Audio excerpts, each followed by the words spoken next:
Welcome, innovators, business owners, entrepreneurs, technology experts, academia, government R&D communities, and members of the North Carolina innovation ecosystem. This is Defense Technology Talks, hosted by the North Carolina Defense Technology Transition Office, or NC DEFTECH. This podcast will showcase various technologies with local and national experts who aim to solve complex national security problems. In the coming weeks, we will highlight North Carolinians with the potential to, or those that have positively contributed to enhancing the capabilities of our warfighters, law enforcement, and first responders. We will also feature government leaders in research and development who have helped shape the future in this domain. These podcasts are just one of the many free services provided by the North Carolina government to assist the North Carolina innovation ecosystem to thrive and provide solutions to our nation.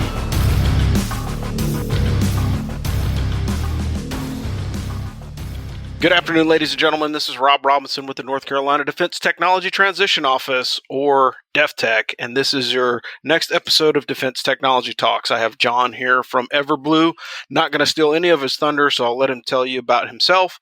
But, this is another small business showcase, just another opportunity to create touch points and get that information out there so you can find a new teaming partner. Maybe there's something that John does that can help you out. But without further ado, I'll pause there, pass it over to John. Tell us about yourself and tell us a little bit about Everblue. Thanks. Hi. Well, thanks for having me. As you said, I represent my brother and I co-founded Everblue. And let's see a little bit about myself. I'm still in the Army Reserves, was active duty for a number of years. Left active duty in 2005 and have been in the business world ever since. So I'm a serial entrepreneur, almost always in technology or education, professional development. And specifically for Everblue, we're North Carolina based, just north of Charlotte in Davidson, North Carolina. And we mostly do software now. In the past, I've done hardware, but we mostly do software. We like to help solve inefficiencies. We like innovation. I went to grad school at Stanford University, studying concepts like design thinking or innovation thinking. And so we have a whole process for truly understanding how to solve problems and what that means. And so we bring a series of software tools to that process, whether it's new software or we have some platforms now specifically around digitization and process automation. And so we really like getting to the heart of the matter. That's awesome. And it sounds like it's always interesting when I talk to someone that's in the software space, because, doing software support missions, whatever it is, to the Department of Defense is very, very tricky and problematic. And so always requires some experience. So if you have some experience with the military or experience doing software, because right now the Army's, big into digital transformation. I think the Air Force is actually the lead DoD agency with digital transformation. But regardless of which organization that you're approaching, the difficult piece of it is, of course, is always authority to operate. But I will jump past that and get into, so you said that you guys do software. Is it software as a service? Do you do app design? Do you do programming design? What other details can you tell us about the work that you're doing? So the short answer is we do a mix of all of the above. So we do software as a service.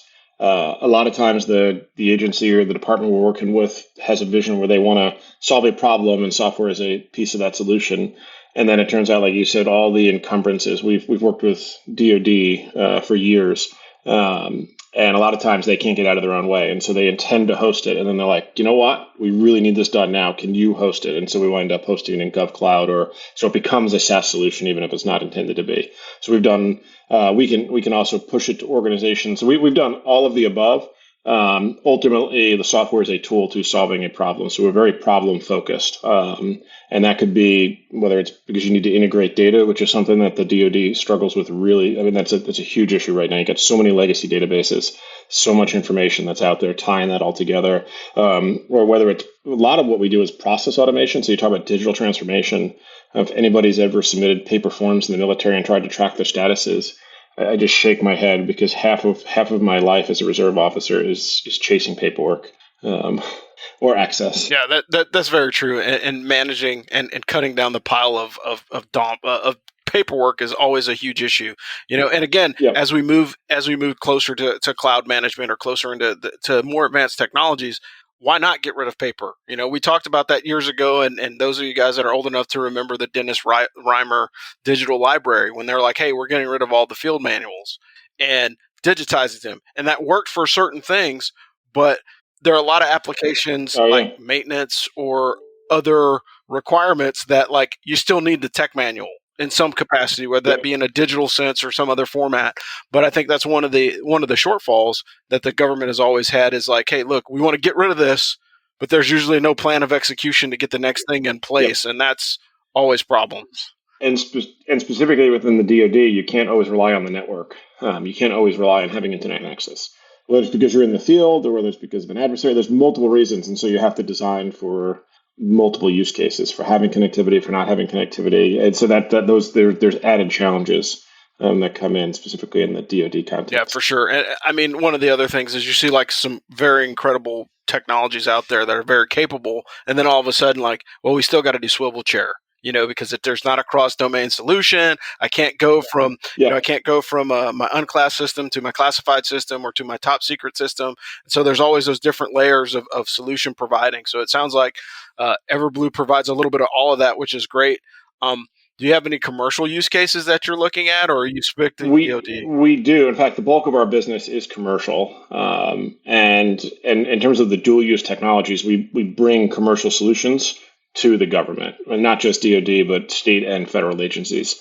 And so that dual use technology, we leverage a lot of open source, which I know the government, like, it's amazing what people think is out there. They say, we don't want open source, but you really, honestly, in software development, you almost can't avoid it. And we do a lot of private sector, whether it's using the AWS, Amazon, Google, like a lot of their existing services, we bring to government agencies.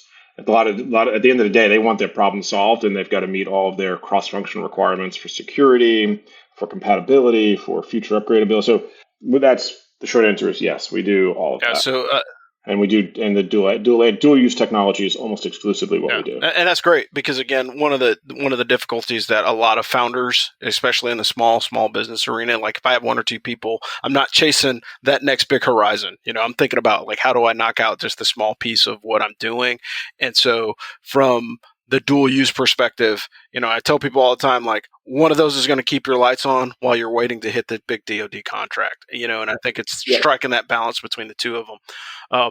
One of the things that I would also ask is, as you guys have been working through this process and you're standing up your organization, have you gone through like some of the other long-term, or I would say short-term, or even emerging certifications or compliance things that the government is going to? So everybody knows that CMMC is a big issue. FedRAMP program is another great program to kind of help get technologies onto the digital space. Have you gone through any of those programs, or are you looking to do that, or is that? So we've gone through, and the short answer is yes. We've gone through a number of the programs and there's accreditation, we have state licensure, we have a variety of those programs. The only thing we haven't done is FedRAMP, and specific to CMMC, we actually helped CMMC. We built a lot of their backend for standing that up, and so we were the original technology provider to the CMMC organization, and so we've been pretty knee deep in that as a process, which is interesting. And so that as an example, it was our technology that was running the back end of that whole program. Wow. Well, that's good to know because now you have an expert in the room now, which is helpful because again, there's so many people that are confused about it. Like, and I will send you a whole list of people that I think that I would encourage you to connect with after this call. We're not going to list them all here because this is about you and Everblue, but I definitely want to send you a list of folks that you can connect with because we've got a lot of different people that are working digital transformation, but they're all working like a different piece of it, and so they may be great teammates or partners to look at some of the other opportunities that are out there, or they can take some of the load off of your company if because again. Yeah, we are definitely looking for teaming partners. We are looking for we've moved up the contract value chain in terms of we're going after larger and larger contracts, and we want to stay focused on what we do, and so we've been looking and exploring more partnerships, so we can go after even bigger contracts, and we can split the work. That's perfect. And as a veteran-owned small business, we can also help them fulfill some of their set-aside requirements. Yeah, that's great, and I will tell you that's how this is done. That's the whole reason why we do these podcasts. Yes, we want to get to know you and your company a little bit better, but the other part of it is like as part of the DefTech network, or even just on the outside looking in, or if you're just on the fringes of what we do in the community, we're always looking to find people that can team up and help build out a database of smart people that can help accomplish the task, because the Yep. difficult part about being in the uniform is you don't have time to research all these products. But Absolutely. And I can tell you that one of the things that we get from all of our customers and partners is we're almost exclusively East Coast US based, which makes a huge difference when it comes to speed. I've managed teams all over the world, technology teams now all over the world through multiple companies. And being in the same time zone allows us to move incredibly fast. Most of us have military backgrounds, top secret clearances, and those our ability to be quick to start and quick to do work and quick and responsive. Like our ability to be responsive is bar none one of our biggest values. And so a lot of times we blow our partners away, especially DoD, where we can wait ages on them, months for them to do something super simple for an integration. And then every time they turn it around, there's no time lost on our end. That's great. So I don't want to keep you too much longer, because this has been a great conversation. Good toe dip into what Everblue does, but I definitely I'm going to send you some information. But speaking of information, this is like the last part of this whole thing. And so, where can we find out more about your company? If there's somebody that wants to reach out and talk to you to learn more, where do we find that information? So our website is Go Everblue. So goeverblue.com. And if you just Google Everblue, we have a training business, we have a professional development business, and we have the software and innovation business. And so they can find me. If you go to goeverblue.com, you'll find our contact information. You can reach out to me. I'm John at GoEverbblue. And I'd be happy to talk to anybody in the space just for relationships. We look at a lot of contracts. We look at a lot of RFPs. And we have a lot of relationships, and especially in North Carolina, always looking to build the local network. Perfect. Hey, John, I really appreciate your time today. This has been great. Go Everblue. So if you need to find any information, we'll drop it in the podcast description.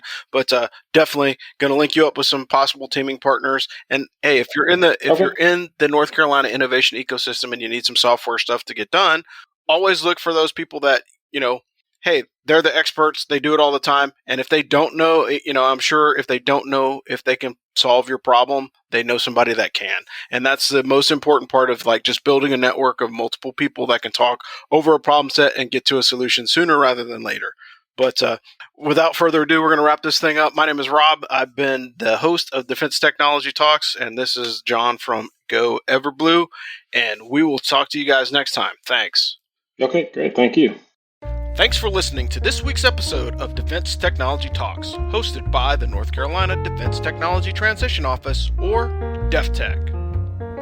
The views expressed in this broadcast are solely those of the individual contributors. As indicated, DEFTECH does not take responsibility for those statements or opinions and accepts no responsibility or liability for any inaccuracy or omissions reported during this program. The content and interviews are fair use for instructional purposes and to build awareness for the North Carolina innovation ecosystem. The full version of this presentation has been uploaded to our Mobilize platform. Mobilize is just another free service provided to you to access more national security and business collaboration opportunities. You can sign up for more information at deftech.nc.gov. Join us soon for the next podcast coming to a platform near you. DEFTECH is a subsidiary of the North Carolina Military Business Center and receives its support from Fayetteville Technical Community College.